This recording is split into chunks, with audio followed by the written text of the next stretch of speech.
Yo, what's really hood? This is Peter Rosenberg. You are currently checking out Media Spotlight UK. Now, why you're saying, are you on Media Spotlight UK with this stupid, repugnant Neanderthal American accent coming in your face? That's a poor terminology, but it's because I actually have a British accent naturally and cover it up with my American accent. And isn't this not a perfect, douchey American accent? I'm Peter Rosenberg.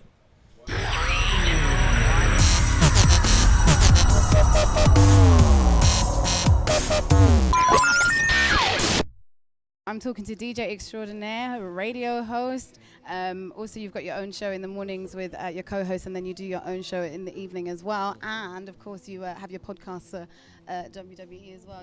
Yeah, I have a hip-hop podcast called One Epstein and a wrestling podcast called Cheap Heat. It's Peter Rosenberg. Woohoo! Thanks for having me. Don't up. Thanks for having us. No, of course. This is your town. I'm just trying to fit in. I know. You're fitting in. You're doing well. You're doing good. All right. Well, thank you. Have you had some Nandos, by the way? Not on this visit. I have not. But you will. Yeah, I got some chicken. By the way, I want to tell Britt something right now. You guys are nuts for Nandos. It's it's almost one notch too far. I'm be honest with you. It's a bit much. It's amazing. I love Nandos, but it's chicken. It's just chicken. I want everyone. Don't be offended, guys. Don't be offended. No, I love it, and Nandos is major.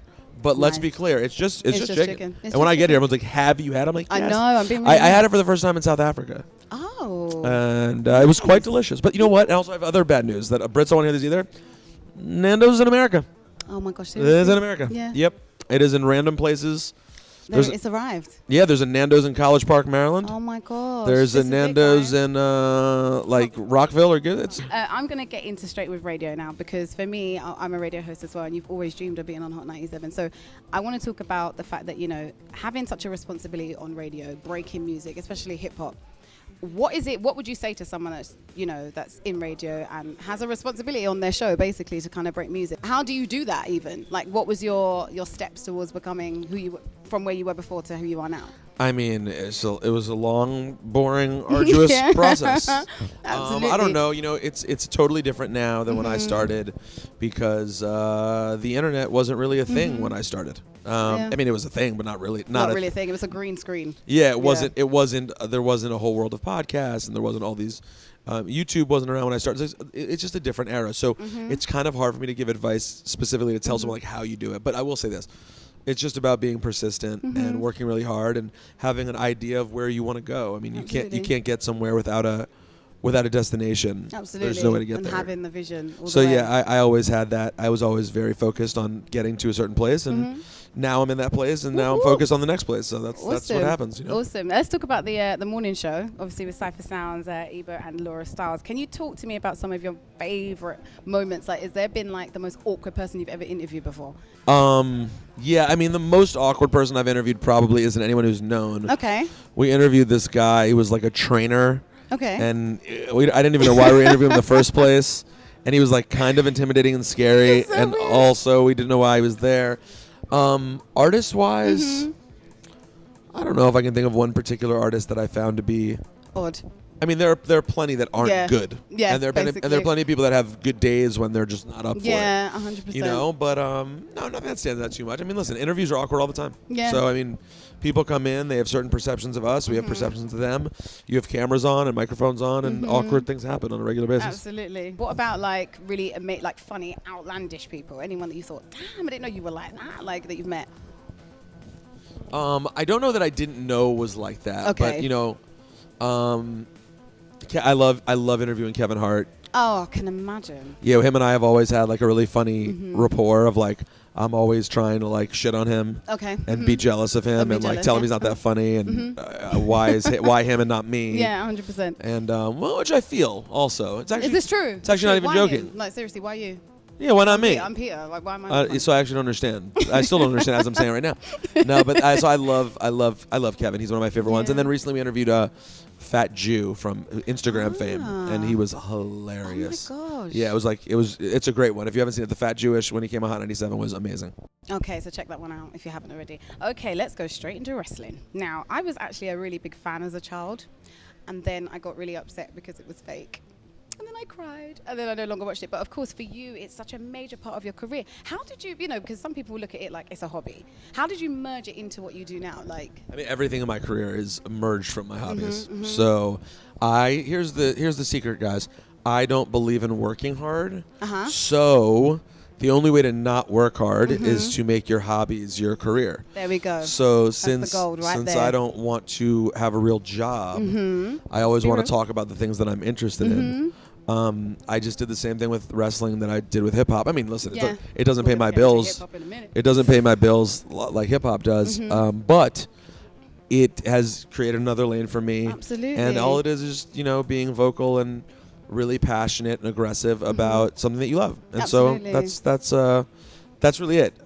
It's just taking everything I've done has been about taking what I'm most interested in, because that's the easiest thing to talk about. Absolutely. And talking about Don't it. have to fake it. No, and just hope that you're good enough when you talk about it. That's right. So if you wasn't the DJ extraordinaire that you are and the host and all this stuff, would you have been a wrestler?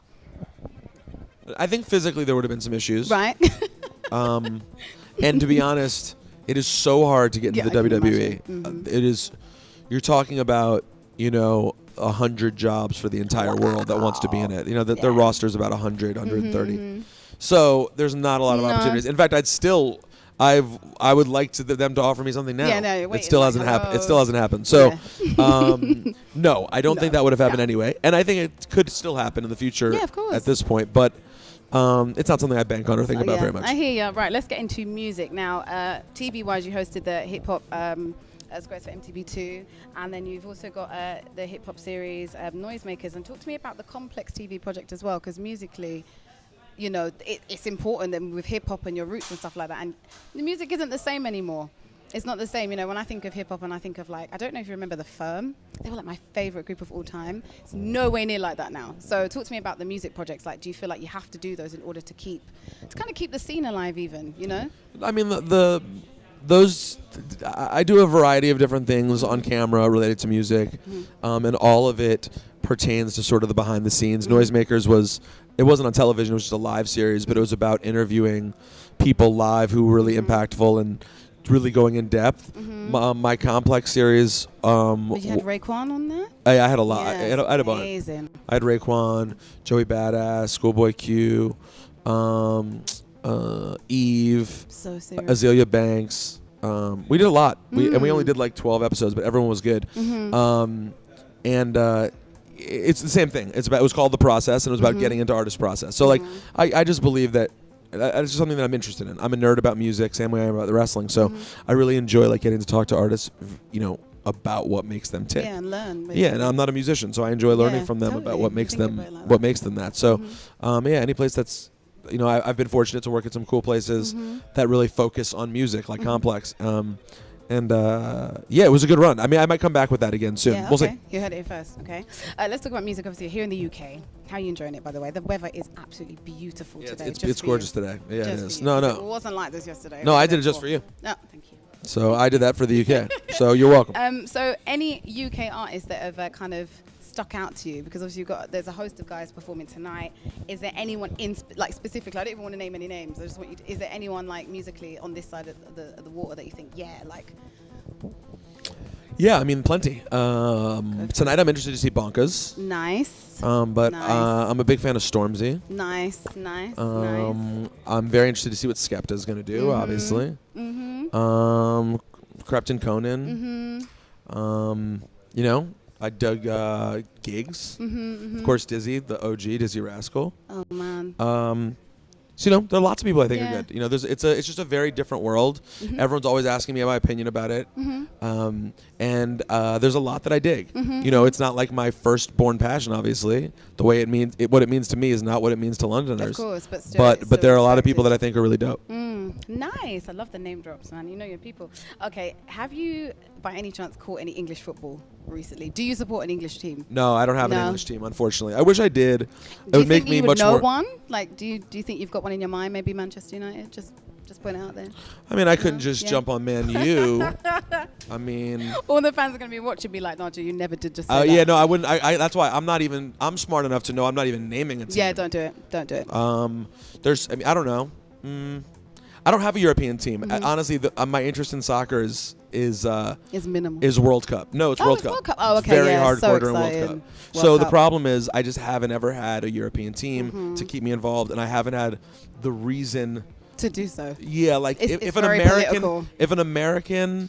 and there have been Americans who've been on European teams that could have pushed me, but if an American I was really into currently ended up on like Arsenal or whoever it was, or Man U or Chelsea or whoever it was, maybe that could be what could push me over the top. Like now I have a reason, but I can't just make up a reason. No, of course not. He meant Red Devils, by the way. He meant Manchester United. Of course. Yeah, I mean, but honestly, you're the biggest asshole if you just jump in and you're like, Man United. 100%. That's like showing up and being like you're rooting for the Cowboys. Yeah, I can't do that. you would have looked like I totally paid you, so don't even worry about that. Okay, what about like just bits about you? What's your favorite when you walk into a club? What's your favorite hip hop tune to just play? Like, is there like obviously the song you start with is very poignant. Like, is there any particular song that you just know like this is turning up right now, new and old?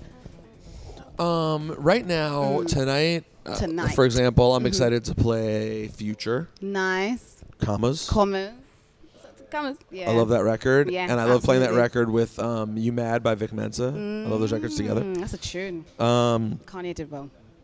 I like Rihanna Poured Up. Honestly, Yeah. when the club's going, doesn't look like this is the venue for it, but in the right party, one of my all-time favorite club songs is "We Found Love" by Rihanna. Oh my gosh, really? That's an amazing. I mean, I can imagine throwing my hands up in the middle of the air though, like just because when the song comes on, it's the quite best. euphoric. Actually, Yeah, we found love is like she wrote it's a perfect. I don't know if she wrote it. Whoever wrote that, it's a perfect song. What about any guilty pleasures? Do you have? Is there anything you know that you shouldn't really like but you do?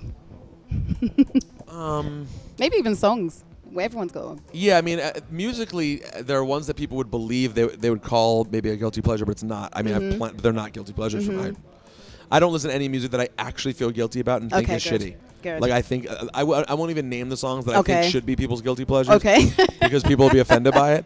But I don't have guilty pleasures. Like I love all kinds of music, and I literally.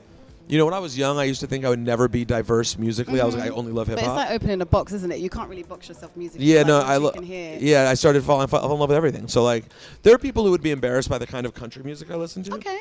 Because it's super mainstream. Yeah, but they're like some of the best artists ever. Like you can't be embarrassed like Garth Brooks. He's Garth Brooks for God's sake. The man sold 100 billion records. Exactly. He's not. You guys know who Garth Brooks is, and that's country, and it's American country music, which I imagine doesn't really ring that hard here, does it? No, I think yes and no. I mean, I'm sure he did. I'm sure he did like O2 9 nights in a row or something. But there you go. I didn't go. I made that up. But I'd like to think it happened. I don't think I've even got. I mean, my guilty pleasure would be like my fridge or something. Like it wouldn't even be music. Is that guilty? I feel nothing. Kinda, because I shouldn't really be that into it. I eat way too many chocolate chip cookies for a grown man. Okay. Guilty pleasure. No grown man should eat this many chocolate chip cookies. And my grocery store has chocolate chip cookies on fleek. They have Yes, Peter. Yes. Fleeking.